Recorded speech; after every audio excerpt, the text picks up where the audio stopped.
Breaking news చూస్తున్నాం. భారీ భూకంపంతో ఆఫ్ఘనిస్తాన్ తల్లడిల్లింది.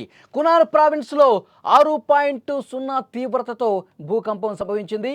పదుల సంఖ్యలో మృతులు, వందలాదిగా గాయాలయ్యారు. చాలామంది ఆసుపత్రుల్లో ఉన్నారు. భయంతో ఒక్కసారిగా ప్రజలు బయటకు పరుగులు తీశారు. సహాయక చర్యలకు ప్రస్తుతం ఆటంకం కలుగుతుంది. ఎందుకంటే రోడ్లు చాలా వరకు మూసుకుపోయినట్టుగా ఇన్ఫర్మేషన్ వస్తుంది. ప్రపంచ దేశాల సాయం కోరింది ఆఫ్ఘనిస్తాన్. భూకంప ప్రభావం దాదాపు 300 కిలోమీటర్ల వరకు ఉన్నట్టుగా తెలుస్తోంది. ఢిల్లీ ఎన్సీఆర్ ప్రాంతాల్లో కూడా ప్రకంపనలు సంభవించాయి. ఇండియా యురేషియన్ ప్లేట్లు ఢీకొనడమే దీనికి కారణంగా తెలుస్తోంది. ఈ భారీ భూకంపంతో వందలాదిగా ప్రజలు ఆసుపత్రులు పాలయ్యారు. చనిపోయినటువంటి పరిస్థితి కూడా కనిపిస్తోంది. ఆఫ్ఘనిస్తాన్ భారీ భూకంపం కుదిపేసింది. గత రాత్రి సంభవించిన ఈ ప్రకంపనల ధాటికి వందలాదిగా అమాయకులు ప్రాణాలు కోల్పోయిన పరిస్థితి. ఇంకా వందలాది మంది గాయపడి ఆసుపత్రుల్లో పాలైనట్టుగా సమాచారం వస్తుంది. ఆఫ్ఘనిస్తాన్లో ఒకవైపు దారిద్ర్యం కనిపిస్తోంది, మరోవైపు ఈ భూకంపం ఆ దేశాన్ని మరింత విషాదంలోకి నెట్టేసిందని చెప్పాలి. ప్రస్తుతం అక్కడ రెస్క్యూ ఆపరేషన్స్ కొనసాగుతున్నాయి.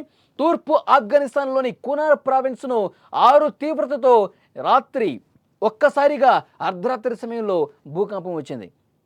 ఈ భూకంపం కేవలం 8 కిలోమీటర్ల లోతులో రావటం వల్ల దీని ప్రభావం చాలా ఎక్కువగా ఉంది. దీంతో ఇళ్ళు, భవనాలు, అక్కడ ఉన్నటువంటి షాపులు అన్నీ కూడా ఒక్కసారిగా కుప్పకూలిపోయినటువంటి పరిస్థితి. వందలాదిగా శిథిలాల కింద చిక్కుకుపోయి ఉన్నారు. 100 మందికి పైగా చనిపోయినట్టుగా ఇన్ఫర్మేషన్ వస్తుంది. ఎవరైతే తీవ్రంగా గాయపడ్డారో ఇంకా వందల సంఖ్యలో తీవ్ర గాయాల పాలైపోయారు. వాళ్ళందరినీ కూడా హుటాహుటిన ఆసుపత్రులకు తరలిస్తున్నటువంటి పరిస్థితి. ఈ భూకంపం సంభవించినటువంటి ప్రాంతాలు మారుమూల పర్వత ప్రాంతాలు కావడంతో రెస్క్యూ టీమ్స్ కూడా అక్కడ సహాయక చర్యలు చేయడానికి కొంచెం కష్టంగా మారినటువంటి పరిస్థితి. విజువల్స్లో మీరు చూస్తున్నారు. ఒక్కసారిగా కుదేలైపోయినాయి. అక్కడ ఉన్నటువంటి భవనాలు, ఇళ్ళు, కార్యాలయాలు అన్నీ కూడా ఒక్కసారిగా కంపించి కుదేలైపోయి కుప్పకూలిపోయాయి. భవనాలన్నీ కూడా ఒక్కసారిగా కిందకి కూలిపోయినటువంటి పరిస్థితి.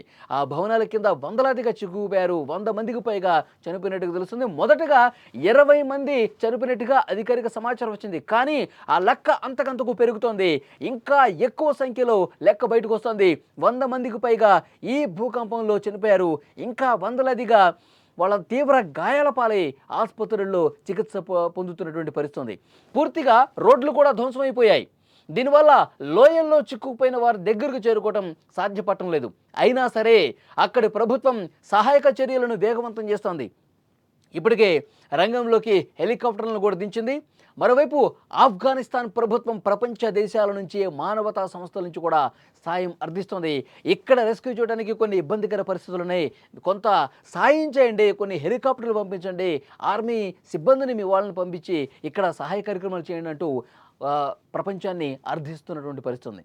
ఆఫ్ఘనిస్తాన్ రాజధాని కాబూల్తో పాటు పాకిస్తాన్ రాజధాని ఇస్లామాబాద్లో కూడా భవనాలు ఈ భూకంపానికి వణికిపోయాయి. ప్రజలు భయంతో ఇళ్ల నుంచి బయటకు పరుగులు తీశారు. ఆఫ్ఘనిస్తాన్కు సరిహద్దుగా ఉన్న తజికిస్తాన్లో కూడా స్వల్పంగా భూమి కంపించింది. అక్కడ ఎలాంటి ప్రాణ నష్టం జరగకపోయినప్పటికీ కూడా ఆ భయంతో అక్కడ ప్రజలు కూడా వణికిపోయిన పరిస్థితుంది. ఇక్కడ ఉత్తర భారతదేశంలో కూడా స్వల్ప భూ ప్రకంపనలు వచ్చాయి. ఢిల్లీ కావచ్చు, ఎన్సీఆర్ ప్రాంతాల్లో భూ ప్రకంపనలు సంభవించినట్టుగా సమాచారం వస్తుంది. ముఖ్యంగా అటు ఇస్లామాబాద్లో కూడా భూమి కంపించింది. తజికిస్తాన్ లాంటి ప్రాంతాల్లో కూడా భూమి తీవ్రంగా కంపించినటువంటి పరిస్థితి ఉంది. సో ఓవరాల్గా ఈ భూకంపం అనేది ఆఫ్ఘనిస్తాన్ మరింత విషాదంలోకి నెట్టిందని చెప్పాలి. ఎందుకంటే వందలాదిగా ప్రజలు ప్రాణాలు కోల్పోయే పరిస్థితి. ఇంకా చాలామంది కూడా ఆసుపత్రుల్లో కొన విప్పురుతో కొట్టుమిట్టాడుతున్న పరిస్థితి. ముఖ్యంగా హిమాలయాల ప్రాంతంలో తరచుగా ఈ భూకంపాలు సంభవిస్తూ ఉంటాయి. సైంటిస్టులు చెప్పిన దాని ప్రకారం ఇండియా అలాగే యురేషియన్ టెక్టానిక్ ప్లేట్లు ఏవైతే ఉన్నాయో అవి ఒకదానితో ఒకటి బలంగా ఢీకొట్టడం వల్ల ఈ భూకంపాలు ఈ ప్రాంతంలో ఎక్కువగా సంభవిస్తున్నాయి. ఈ ప్రాంతాల్లో భూకంపాలు తట్టుకునే విధంగా ఇళ్లను కట్టుకోకపోవడం కూడా ఇంత ప్రాణ నష్టం జరగడానికి కారణంగా నిపుణులు హెచ్చరిస్తున్న పరిస్థితి. ఇలాంటి విపత్తులు ఎదురైనప్పుడు ముందు జాగ్రత్తలు తీసుకోవాలని సూచిస్తూ ఉన్నారు. ఆఫ్ఘనిస్తాన్ లాంటి ఆర్థికంగా వెనుకబడిన దేశాల్లో ఇలాంటి విపత్తులు రావటం ఆ దేశ ఆర్థిక వ్యవస్థ మీద, ప్రజల మీద ఇంకా తీవ్ర దుష్ప్రభావం చూపే అవకాశం ఉంది. అక్కడ సహాయ కార్యక్రమాలు కూడా చేయలేకపోతున్నారు. ఒక్కసారి విజువల్స్ చూస్తుంటే గనక హెలికాప్టర్లు కొన్ని చోట్లకు వెళ్ళలేని పరిస్థితి ఏర్పడుతుంది. అక్కడ ఆర్మీ ఏవైతే ఆ పర్వత ప్రాంతాల్లో, కొండ ప్రాంతాల దిగువన ఉన్నటువంటి కట్టడాలు ఈ భూకంపానికి కూలిపోవటం వల్ల ఒక్కసారిగా అక్కడికి వెళ్ళి వేగంగా చర్యలు తీసుకోవడంలో ఆటంకం ఏర్పడుతుంది. అందుకే ప్రపంచ దేశాల సాయం కూడా అర్థిస్తోంది. ఒక్కసారి ఇటువైపు రండి, ఆఫ్ఘనిస్తాన్లో ఉన్న పరిస్థితులను ఒక్కసారి చూడండి. ఇక్కడ ప్రజలు తీవ్రంగా ఇబ్బంది పడుతున్న పరిస్థితుంది. అనుకోనిటువంటి విపత్తుతో ప్రజలు నరకం చూస్తూ ఉన్నారు. ఇక్కడ 100 మందికి పైగా చనిపోయినట్టు సమాచారం వస్తుంది. ఇంకా ఆసుపత్రుల్లో కొంత కొరత ఏర్పడుతుంది. ఆసుపత్రుల్లో అక్కడ ఆక్సిజన్ ఇవ్వటం కావచ్చు, వాళ్ళకి రక్తం సరఫరా చేయడం విషయంలో కావచ్చు, అక్కడ ఉన్నటువంటి అరకొర వసతుల వల్ల ఇంకా ఇబ్బందికర పరిస్థితులు ఏర్పడుతుంది. సో వీలైనంత వరకు ఇక్కడ ఉన్నటువంటి ప్రజలను ఆదుకునేందుకు సాయం చేయాలంటూ ప్రపంచ దేశాల్లో కూడా ఆఫ్ఘనిస్తాన్ అర్థిస్తున్న పరిస్థితి. ఇప్పటికే కొన్ని ప్రపంచ దేశాలు స్పందించినట్టు తెలుస్తుంది. వీలైనంత అక్కడ మెడికల్ ఎక్విప్మెంట్స్ ఏవైతే ఉన్నాయో వాటిని అందించే ప్రయత్నం కొన్ని దేశాలు తీసుకున్నట్టుగా తెలుస్తుంది. అర్ధరాత్రి సమయంలో ఈ భారీ భూకంపం రావడంతో ఆఫ్ఘనిస్తాన్ ఒక్కసారిగా ఉలిక్కిపడింది. వందలాదిగా ప్రజలు తీవ్ర గాయాల పాలయ్యారు. చాలామంది ప్రజలు చనిపోయినట్టుగా తెలుస్తుంది. ప్రాణ నష్టం ఇంకా ఎక్కువగా నమోదయ్యే అవకాశం ఉన్నట్టుగా తెలుస్తుంది. ఈ లెక్క ఇంకా పెరిగే అవకాశమే కనిపిస్తుంది. ఆసుపత్రుల్లో చాలామంది తీవ్ర గాయాలతో, కొర ఊపిరితో కొట్టుమిట్టాడుతున్న పరిస్థితుంది. అక్కడ రెస్క్యూ జరుగుతుంది. ప్రస్తుతం హెలికాప్టర్ల సాయంతో రెస్క్యూ చేస్తూ ఉన్నారు.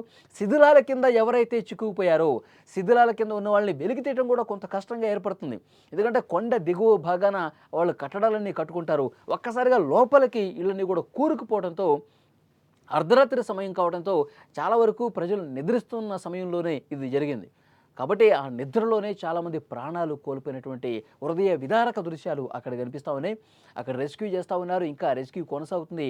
రెస్క్యూ పూర్తయిన తర్వాత వాస్తవాలేంటో బయటకు వస్తాయి. లెక్కలు అంటే ఎంతమంది చనిపోయారు, ఎంతమంది గాయాల పాలయ్యారు, ఎంతమంది హాస్పిటల్లో ప్రస్తుతం చికిత్స పొందుతున్నారు, ఈ లెక్క బయటికి రావడానికి ఇంకా 1-2 రోజుల సమయం పడుతుంది. అంటే ఈ ప్రమాద తీవ్రత ఈ స్థాయిలో జరగడానికి ప్రధాన కారణం ఏంటంటే భూకంప తీవ్రత ఎక్కువగా ఉంది. ఎందుకంటే భూ ఉపరితలం నుంచి కేవలం 8 కిలోమీటర్ల లోతులోనే ఇది సంభవించడం వల్ల ఆ తీవ్రత రిక్టర్ స్కేల్ మీద ఆ పాయింట్ 6.0 6.0కి ఎక్కడో కూడా పెద్ద స్థాయిలో భూకంపం వచ్చేసి కూలిపోయే పరిస్థితి లేదు. ఏదో 7.5 8 వచ్చినప్పుడు మాత్రమే అది తీవ్ర భూకంపం, భవనాలు కూలిపోయి సునామీలు వచ్చే పరిస్థితి ఉంటుంది. కానీ ఇక్కడ 6 తీవ్రత వచ్చినా సరే ఎందుకింత తీవ్రంగా ఉందంటే భూ ఉపరితలం నుంచి చాలా తక్కువ కిలోమీటర్ల దూరంలో ఈ భూకంపం ఏర్పడింది. 8 కిలోమీటర్లు కాబట్టి దీని ప్రభావం ఎక్కువ ఉంది. 300 కిలోమీటర్ల పరిధిలో ఈ విధంగా ఈ భూ ప్రకంపనలు జరిగాయి. చాలా వరకు కట్టడాలు కూలిపోయినట్టుగా తెలుస్తోంది. సో డెఫినెట్గా ప్రస్తుతం రెస్క్యూ చేస్తూ ఉన్నారు. చాలా తీవ్రంగా రెస్క్యూ ప్రయత్నాలు జరుగుతున్నాయి. తీవ్ర గాయాల పాలనను బతికించుకునే ప్రయత్నం చాలా సీరియస్గా జరుగుతుంది. ప్రపంచ దేశాలు కూడా కొన్ని సాయం చేయడానికి ముందుకు వస్తున్నటువంటి పరిస్థితి ఉంది.